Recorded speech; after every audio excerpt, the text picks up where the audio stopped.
On August 6, 1945, the sky above Hiroshima was clear. Tsutomu Yamaguchi, a 29-year-old naval engineer, was in the city on a business trip.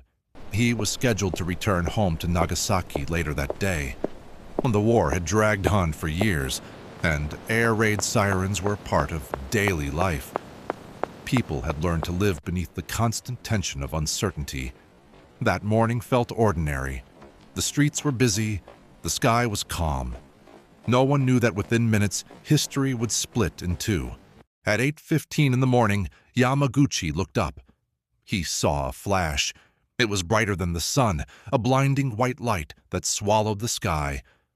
For a fraction of a second, everything froze. Then came the shock wave. The atomic bomb detonated nearly 3 kilometers away. The blast tore through buildings and sent a wall of force across the city. Yamaguchi was thrown into the air.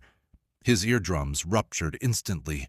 The heat burned his face and arms. When he regained consciousness, the world around him was unrecognizable. Hiroshima had become a landscape of fire. Buildings were flattened. Smoke rose in thick columns. Thousands were dead in seconds.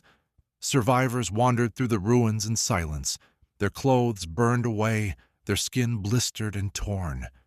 The river filled with bodies as people sought relief from the unbearable heat. Yamaguchi was severely injured, but alive. Against odds that defied comprehension, he had survived the first atomic bomb. Despite his injuries, he made a decision. He would go home. Wrapped in bandages, burned and barely able to hear, he boarded a train the next day and traveled back to Nagasaki. His body was damaged. His mind was in shock, but he wanted to see his wife and child. Home was his anchor. He believed the worst was behind him. He was wrong. On August 9th, only 3 days later, Yamaguchi reported to work in Nagasaki. He tried to explain what he had witnessed. He described a single bomb destroying an entire city. He described a blinding flash and a storm of fire. His manager struggled to believe him. How could one bomb destroy Hiroshima? The words had barely left the room when the sky flashed again. At 11:02 a.m., another atomic bomb detonated, this time over Nagasaki. The explosion lit the sky with the same unnatural brilliance. Another shock wave rolled across the city. Another mushroom cloud rose into the air. Yamaguchi was inside a reinforced building, which absorbed part of the blast. Outside, thousands were killed. For the second time in 3 days, he stood inside a city consumed by atomic fire.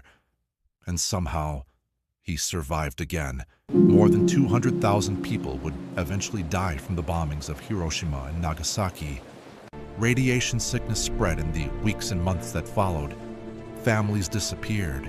Entire neighborhoods ceased to exist. Yamaguchi carried the physical scars for the rest of his life, but the psychological weight was heavier. He rarely spoke about what happened. Like many survivors, he carried the trauma quietly. At 11:02 a.m., another atomic bomb detonated, this time over Nagasaki. The explosion lit the sky with the same unnatural brilliance. Another shock wave rolled across the city. Another mushroom cloud rose into the air. Yamaguchi was inside a reinforced building, which absorbed part of the blast. Outside, thousands were killed. For the second time in 3 days, he stood inside a city consumed by atomic fire. And somehow, he survived again.